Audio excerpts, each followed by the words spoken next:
جو غم سلے زینب پکاری پیٹ کے، ارے زینب پکاری پیٹ کے بھائی الفت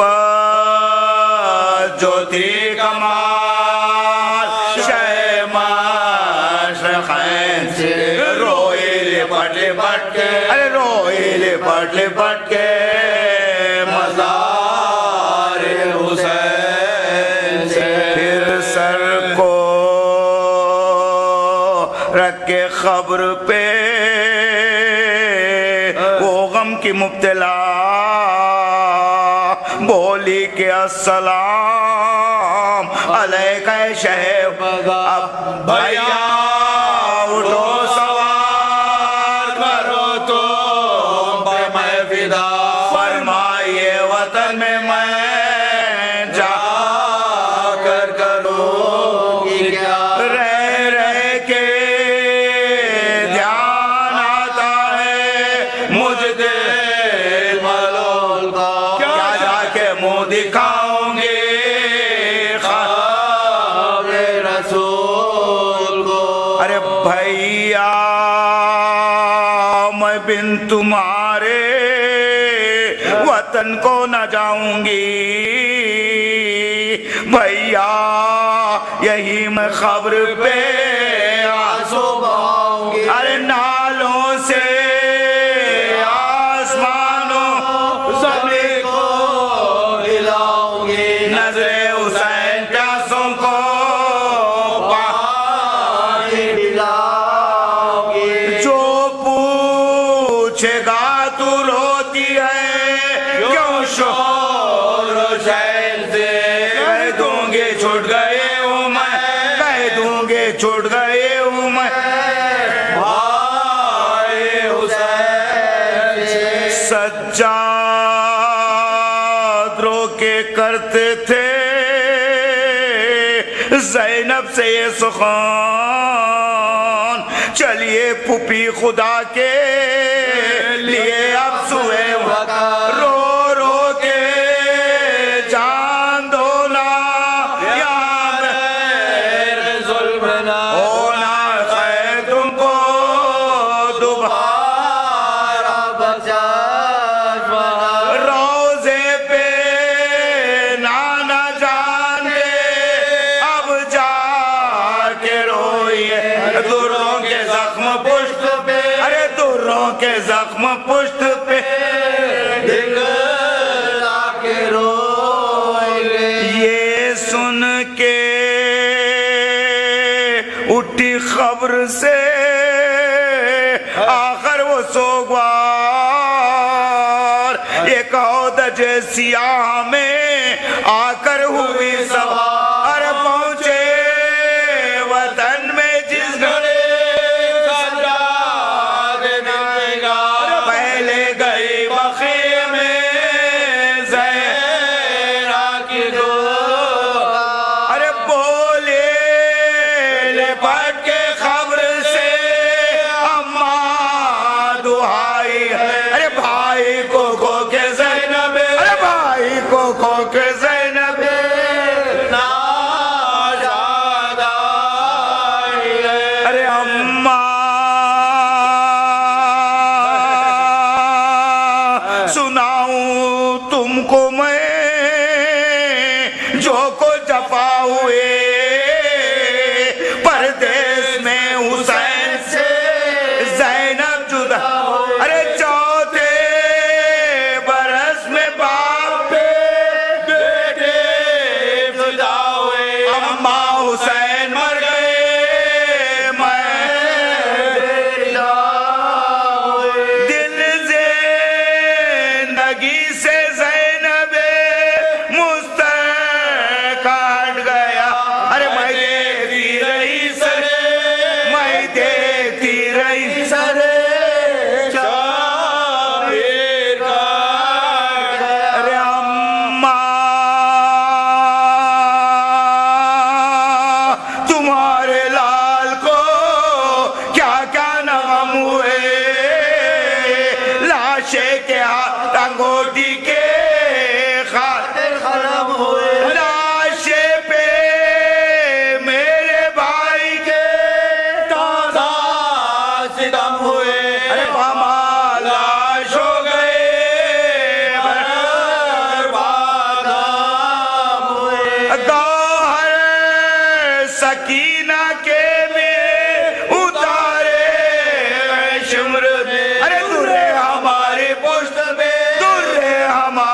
پشت پہ مارے ارے اماں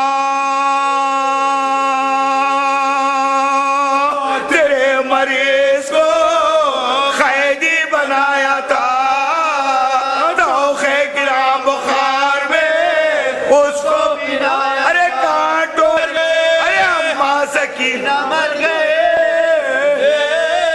نانے شاہ میں اے اماں یہ ایک رسی میں بندھوایا تھا میں اونٹوں کی ننگے پشت پہ بٹھایا تھا میں سرتشت میں حسین کا دکھلایا تھا میں عابد کو درے مار کے ارے عابد کو درے مار کے رولوایا تھا میں حیرت ہے کیوں نہ زینب ناشاد مر گئے اماں میں سر کھلے ہوئے اماں میں سر کھلے ہوئے شیریں کے گھر گئے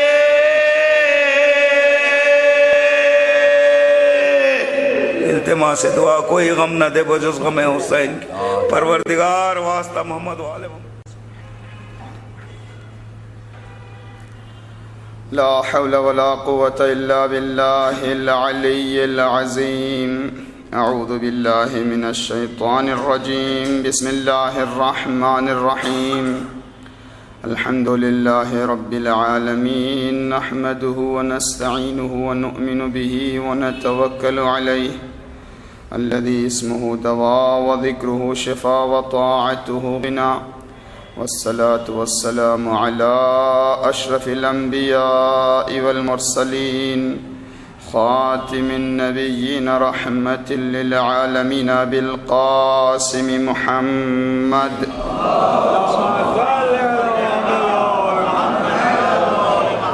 وعلى أهل بيته الطيبين الطاهرين المعصومين المظلومين واللعنة الدائمة الباقية على أعدائهم أجمعين من يومنا هذا إلى قيام يوم الدين أما بعد فقد قال الله تبارك وتعالى وتقدس في كتابه المجيد وفرقانه الحميد وهو أصدق القائلين قوله الحق بسم الله الرحمن الرحيم إنما المؤمنون الذين إذا ذكر الله وجلت قلوبهم وإذا تليت عليهم آياته زادتهم إيمانا وعلى ربهم يتوكلون صلوات پڑھ دیں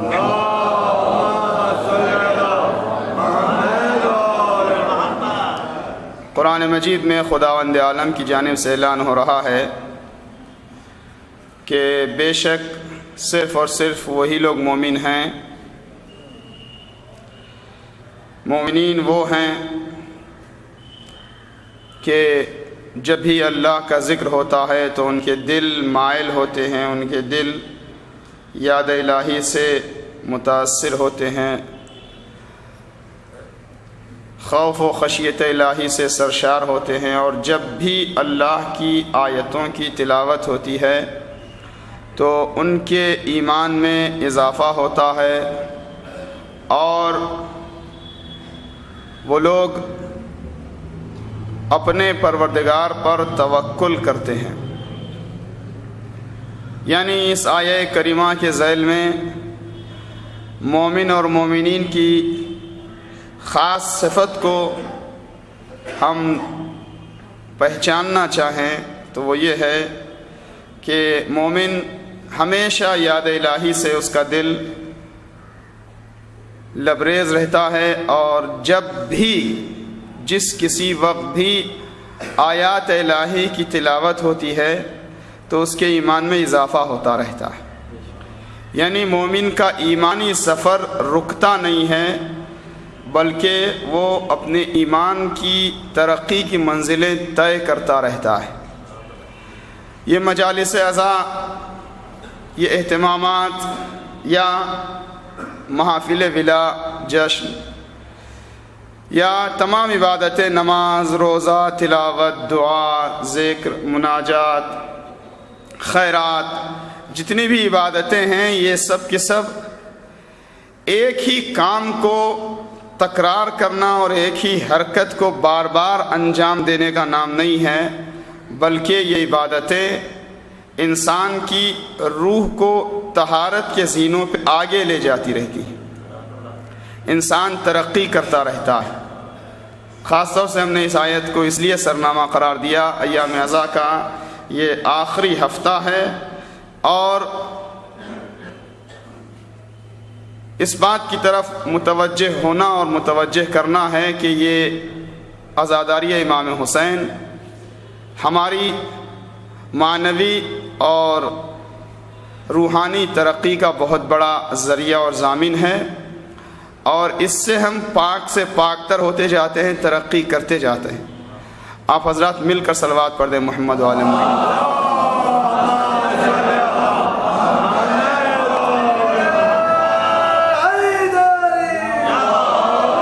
جو مومنین درمیان میں بیٹھے ہیں وہ لوگ تھوڑا سا آگے تشریف لیا ہے، اور جن کو تکیہ دینا ہے کوئی بات نہیں، آرام سے رہیں، ظاہر ہے ضرورتاً، لیکن جو درمیان میں ہیں، آپ چاہے یہاں بیٹھیں چاہے پیچھے بیٹھیں، آپ تو ٹیک نہیں لگا رہے ہیں تو بیٹھ سکتے ہیں۔ جو لوگ تکیہ لگا رہے ہیں، اللہم صلی علی محمد۔ آپ حضرات کی توجہ رہے، ظاہر ہے جو مومنین شروع سے رہتے ہیں ان کی توجہ اور ان کا کمیونیکیشن اسپیکر سے اور مقرر سے زیادہ بہتر انداز میں رہتا ہے اگر کسی موضوع پر خاص طور سے گفتگو ہو۔ اور ویسے تو ماشاءاللہ سے MLA سزا کی برکت ہے، جب بھی آ جائیں آپ کو ثواب ہے، مگر جتنی شکر اتنا شیرہ کہا جاتا ہے، جو جتنا زیادہ ٹائم دے گا اتنا ہی زیادہ ثواب لے گا۔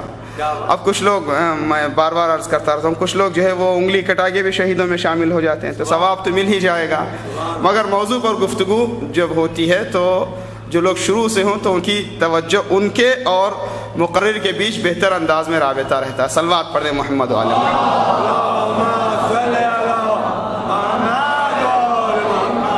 عبادتیں جتنی بھی ہیں، جس طرح کی بھی ہیں، جس میں قصد قربتاً اللہ کی نیت ہوتی ہے، یہ عبادتیں ریپیٹیشن نہیں ہیں، عادت نہیں ہے، سیم کام، ایک ہی کام کو بار بار تکرار کرنے کی کیفیت نہیں ہے کہ صبح بھی وہی نماز پڑھی، دوپہر میں بھی وہی نماز، رات میں بھی پھر وہی، پھر کل صبح وہی، اب اس وقت مجلس کی، پھر ایک بار مجلس کریں گے، پھر رات میں مجلس ہوگی، پھر کل مجلس ہوگی، اس سال محرم، پھر آئندہ سال محرم، پھر آئندہ سال محرم۔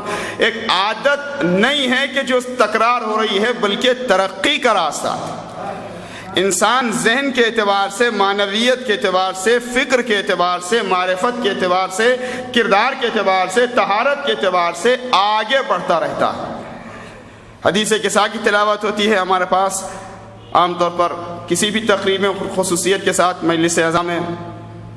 حدیث قصہ بھی، یعنی میں عرض یہ کرنا چاہتا ہوں کہ جتنی بھی عبادت کی باتیں ہیں وہ سب کی سب ایسے ہی ادا کر دی جانے والی ایک رسم نہیں، حالانکہ بڑی مقدس رسم ہے، اس میں بھی بہت زیادہ ثواب ہے۔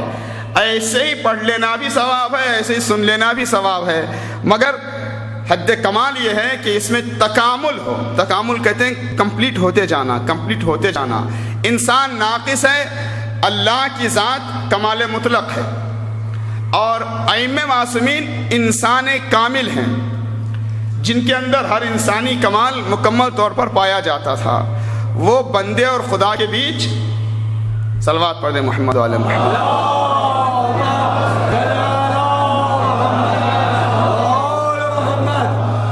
بندے اور خدا کے بیچ رابطہ جو ہے اسے امام کہتے ہیں، جو انسان کو خدا تک پہنچا دے، جو بندے کو لقاء اللہ کی منزل تک پہنچا دے۔ تو میں عرض کر رہا تھا جیسے حدیث قصہ ہے، ہم اس کو یہ نہ سمجھیں کہ یہ مجلس کا اتنا ضروری حصہ نہیں ہے کہ ہم بعد میں جائیں، نہیں، جتنی بھی چیزیں ہیں، مرثیہ ہے، سلام ہے، ظاہر ہے کہ ہر عمل عبادت ہے اور سلیقے سے انجام دیا جانا چاہیے، اور ہر ایک ترقی کا راستہ ہے۔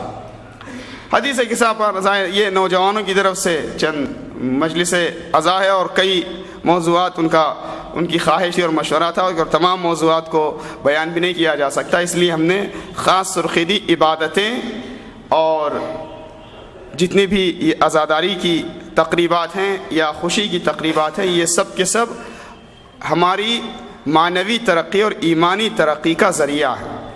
اور ہم نے قرآن مجید کی آیت پڑھ کر آپ کے سامنے سنایا کہ مومن وہ ہیں کہ جب بھی آیتوں کی تلاوت ہو، جب بھی تلاوت ہو، یعنی آپ ایک بار قرآن پڑھ رہے ہیں، دوسری بار وہی قرآن کی آیت پڑھتے ہیں تو آپ کو آگے بڑھنا چاہیے، ایمان میں اضافہ ہونا چاہیے۔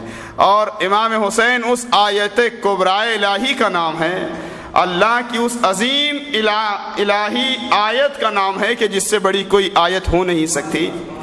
اور امام حسین کا ذکر جب بھی ہو زادتہم ایمانا، ہمارے ایمان میں اضافہ کر دے۔ اور ویسے بھی امام حسین کی خصوصیات میں سے ہے کہ امام حسین کی شہادت کا اثر مومنوں کے دلوں پر ایسا ہوتا ہے کہ جتنا زمانہ گزرتا جاتا ہے، جیسے جیسے زمانے کی رفتار آگے بڑھتی جاتی ہے، امام کی شہادت کی جو حرارت اور گرمی ہے اس میں اضافہ ہوتا جاتا ہے۔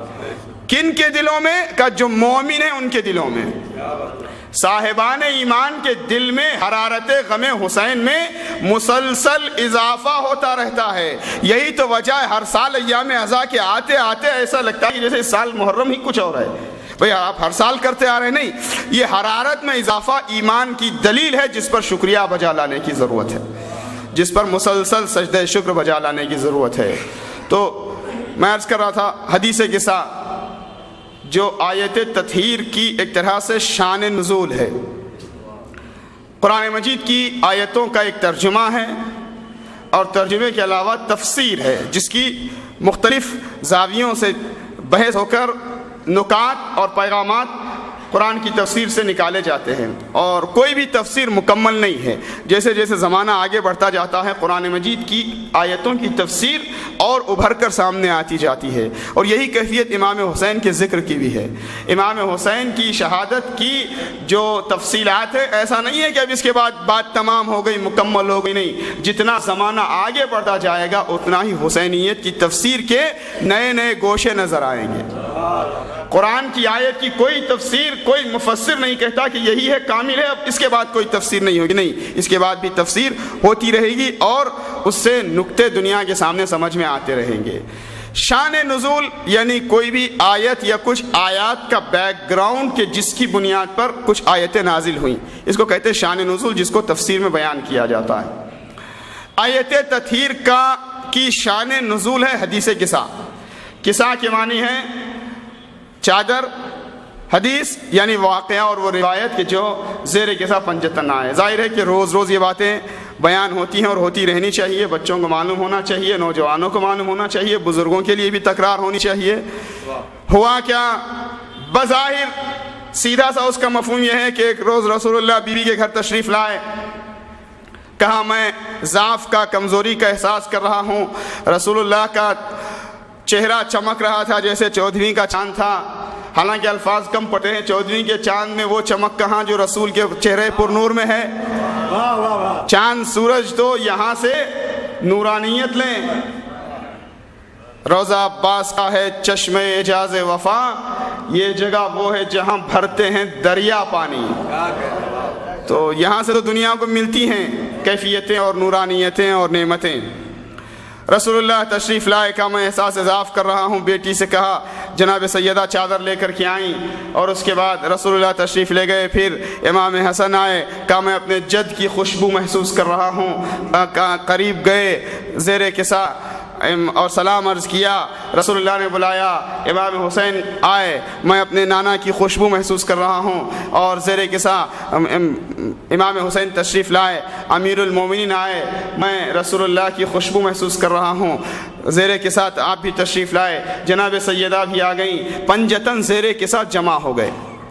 یہ واقع حدیث قصہ ہے، جس کے بعد رسول اللہ نے کہا پروردگار ہؤلاء اہل بیتی وخاصتی وعامتی لحمہم لحمی دمہم دمی، یہ میرے اہل بیت ہے، یہ میرے اہل بیت ہے۔ دیکھیے خدا کی قسم پورے حدیث قصہ کی تفسیر کرنے کے لیے اشرا نہیں، پورا سال بھی بیان ہو تو تفسیر مکمل نہیں ہو سکتی ہے۔ مگر خواہش بھی گزارش بھی ہے اور اتفاق سے موضوع سے مرتبط بھی ایک طرح سے ہے، تو میں جلدی سے عرض کر کے آگے بڑھ رہا ہوں۔ رسول اللہ کہتے ہیں پروردگار یہ میرے اہل بیت ہیں، یہ میرے اہل ہیں، یہ میرے اہل ہیں۔ دنیا میں لوگ بعض مسلمان علماء مورخ مفسر کہتے ہیں کہ رسول کو اپنے گھر والوں سے بڑی محبت تھی، حسن و حسین کو بہت چاہتے تھے، یقیناً چاہتے تھے، بہت چاہتے تھے، مگر چاہت کی بنیاد صرف رشتہ داری نہیں تھی، چاہت کی بنیاد صرف رشتہ داری ہوتی۔ یہاں بھی لفظ اہل ہے، ہا اولائی اہل بیتی، اور قرآن مجید میں جب نوح کا بیٹا ڈوب رہا تھا تو حضرت نوح نے بھی کہا پروردگار یہ میرا اہل ہے، انہو من اہلی، یہ میرا اہل ہے، انہو ابنی۔ حضرت نوح نے دو باتیں کہیں، ایک میرا بیٹا، پھر کہا میرا اہل۔ خداوند عالم نے جواب دیا، یہ نہیں کہا کہ تمہارا بیٹا نہیں ہے۔ آپ کی توجہ ہے، حضرت نوح کے بیٹا ہونے پر، حضرت نوح کا جو بیٹا ڈوب رہا تھا، باپ بیٹے کے رشتے پر کوئی شک، کوئی بحث، کوئی ڈاؤٹ نہیں ہے، اور خدا نے یہ بھی نہیں کہا کہ تمہارا بیٹا نہیں ہے، بیٹا ہے، اہل نہیں ہے، ہے تو آپ کا بیٹا مگر اہل نہیں ہے۔ اور اتفاق سے ایک دوسری منزل ہے جہاں پہ حضرت نوح کی زوجہ ڈوبی، حضرت لوط کی زوجہ پر عذاب نازل ہوا۔ قرآن کی آیت ہے کہ ہم نے اصحاب سفینہ کو بچا لیا، کشتی والوں کو، نوح کو اہل نوح سے بچا لیا، نوح اور اہل نوح کو بچا لیا، جو اہل نوح نہیں تھے وہ غرق ہو گئے۔ دیکھیے میں ایک نازک سی بات جلدی سے عرض کر کے آگے بڑھ رہا ہوں۔ رسول، آل رسول اور رسول کے گھرانے کا رشتہ، پیار، محبت، رشتہ داری سب مضبوط، مستند، اس پہ کوئی شک و شبے کی گنجائش نہیں ہے، مگر بات صرف خاندانیت اور رشتہ داریاں، یہ نہیں کہا کہ تمہارا بیٹا نہیں ہے۔ آپ کی توجہ ہے، حضرت نوح کے بیٹا ہونے پر، حضرت نوح کا جو بیٹا ڈوب رہا تھا، باپ بیٹے کے رشتے پر کوئی شک، کوئی بحث، کوئی ڈاؤٹ نہیں ہے، اور خدا نے یہ بھی نہیں کہا کہ تمہارا بیٹا نہیں ہے، بیٹا ہے، اہل نہیں ہے، ہے تو آپ کا بیٹا مگر اہل نہیں ہے۔ اور اتفاق سے ایک دوسری منزل ہے جہاں پہ حضرت نوح کی زوجہ ڈوبی، حضرت لوط کی زوجہ پر عذاب نازل ہوا۔ قرآن کی آیت ہے کہ ہم نے اصحاب سفینہ کو بچا لیا، کشتی والوں کو، نوح کو اہل نوح سے بچا لیا، نوح اور اہل نوح کو بچا لیا، جو اہل نوح نہیں تھے وہ غرق ہو گئے۔ دیکھیے میں ایک نازک سی بات جلدی سے عرض کر کے آگے بڑھ رہا ہوں۔ رسول، آل رسول اور رسول کے گھرانے کا رشتہ، پیار، محبت، رشتہ داری سب مضبوط، مستند، اس پہ کوئی شک و شبے کی گنجائش نہیں ہے، مگر بات صرف خاندانیت اور رشتہ داری کی نہیں ہے۔ خدا نے کہا بیٹا تو ہے مگر اہل نہیں ہے، زیر کسا پنجتن جمع ہو گئے۔ رسول اللہ نے کہا پروردگار یہ میرے اہل ہیں، صرف اہل ہی نہیں ہیں، ان کا خون میرا خون، ان کا گوشت میرا گوشت۔ پروردگار، ادھر رسول کے ہاتھ بلند ہیں، ادھر سے آیت نازل ہوتی ہے، انما یرید اللہ لیذھب عنکم الرجس اہل البیت، اللہ کا ارادہ ہے اہل بیت رجس کو تم سے دور رکھے، جو دور رکھنے کا حق ہے، جو طہارت کا حق ہے وہ تم کو ادا کرے۔ پتا چلا یہاں اہل بیت کی طہارت کی جو سند دی جا رہی ہے، نہ یہ طہارت معمولی ہے، نہ خاندانی بنیادوں پر ہے۔ وہ نوح کا بیٹا بیٹا ہو کر بھی اہل نہیں تھا، نوح کی زوجہ زوجہ ہو کر بھی اہل نہیں تھی، یہاں پنجتن رسول اللہ کے ساتھ ہیں، یہ اہل رسول ہیں، یعنی رسالت کے اہل ہیں، نبوت کے اہل ہیں، یہ وہ ہیں کہ جو مرکز طہارت ہیں۔ صلوات پڑھ دیں محمد و آل محمد۔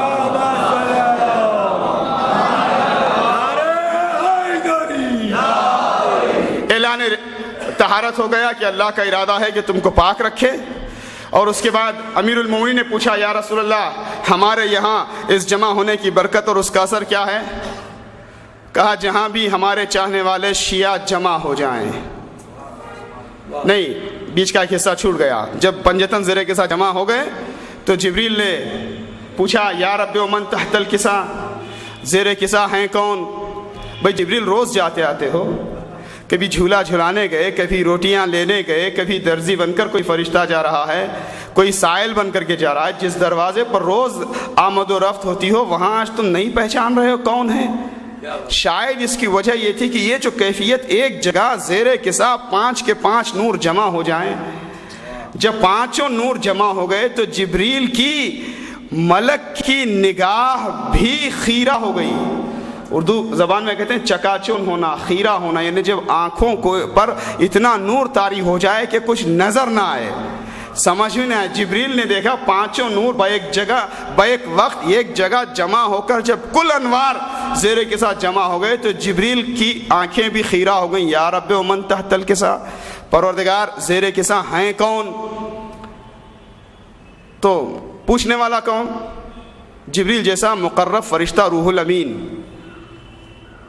انکار کرنے کا، نہ ماننے کا کوئی تصور ہی نہیں ہے.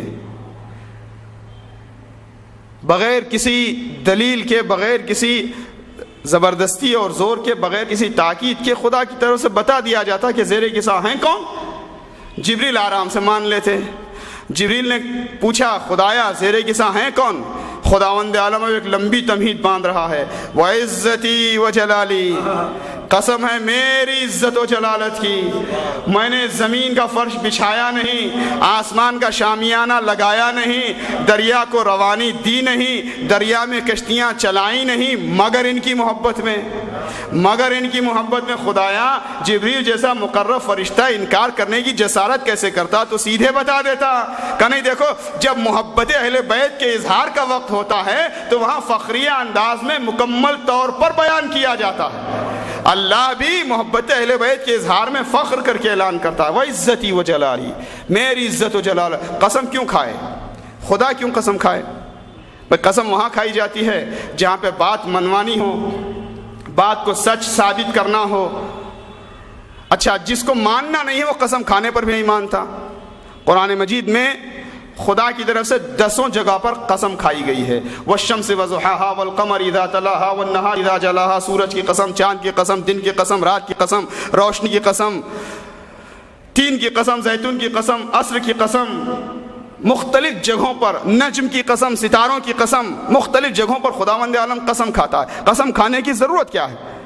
ذرا سا میں اور سادے انداز میں عرض کروں، خدایا جو تجھے خدا مانتے ہیں، جنہوں نے تجھے رب مانا، خالق مانا، وہ بغیر قسم کے بھی مان لیں گے، اور جن کو ماننا نہیں ہے وہ قسم کے بعد بھی نہیں مانیں گے. تو قسم کھانے کی ضرورت کیا؟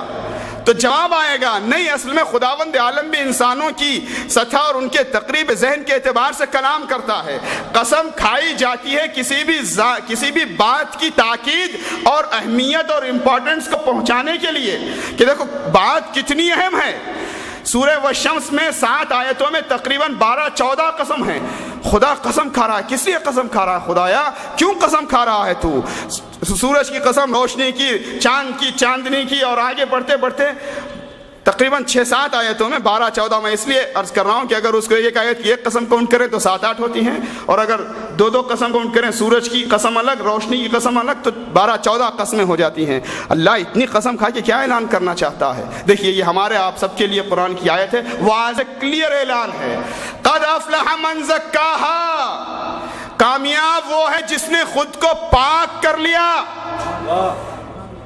وقد خواب من دساہا، جو دنیا سے اٹھے مگر پاکیزگی کے ساتھ نہ جائے وہ ہلاکت میں ہے، وہ نقصان میں ہے. تو قرآن میں بھی قسم ہے، عصر کی قسم، تین کی قسم، زیتون کی قسم، نجم کی قسم، سورج کی قسم، چاند کی قسم، رات کی قسم، دن کی قسم. حدیث قصہ میں بھی ایک قسم ہے، اور جگہوں پر بھی ہے احادیث قدسی میں وعزتی، میری عزت کی قسم. میں ہلکا سا تجزیہ پیش کر رہا ہوں، علماء بھی تشریف فرما ہے. دیکھیے قسم ان چیزوں کی کھائی جاتی ہے جن کی اہمیت ہو، غیر اہم چیز کی قسم نہیں کھائی جاتی. نجم کی قسم ہے تو اس کی اہمیت کی بنیاد پر ہے، اب تفصیل میں جانا نہیں ہے. تینوں زیتون کی بھی کا بھی ایک پس منظر ہے. زمانے کی قسم ان چیزوں کی کھائی جاتی ہے جن کی ویلیو ہو، جن کی اہمیت ہو. دنیا کے اندر قیمتی چیزیں، ویلیوبل چیزیں کے 3 گریڈ ہیں یا 3 سٹیجز ہیں، 3 مرحلے ہیں. اگر تمام دنیا کی خصوصیتوں کو جمع کر دیں تو 3 طرح کی قیمتی اور عزت والی چیزیں ہیں اور ویلیوبل چیزیں ہیں. 3 چیزیں. سب سے پہلے مال، جس کی بڑی اہمیت ہوتی ہے، جس کے لیے لوگ رشتہ داری بھول جاتے ہیں، تباہیاں ہوتی ہیں، جنگیں ہوتی ہیں، نہ جانے مال نے کیا کیا فتنے پھیلائے ہیں. اور مال سے آگے کی منزل ہے جان. جو مال سے اوپر اور اہمیت رکھنے والی چیز ہے، مال کو قربان کر دیا جاتا ہے جان پر۔ جان بچنے کا معاملہ ہو تو چاہے جتنا بڑا خرچ اٹھانا پڑے، ہاسپٹل کا خرچ اٹھانا پڑے، اٹھایا جائے گا۔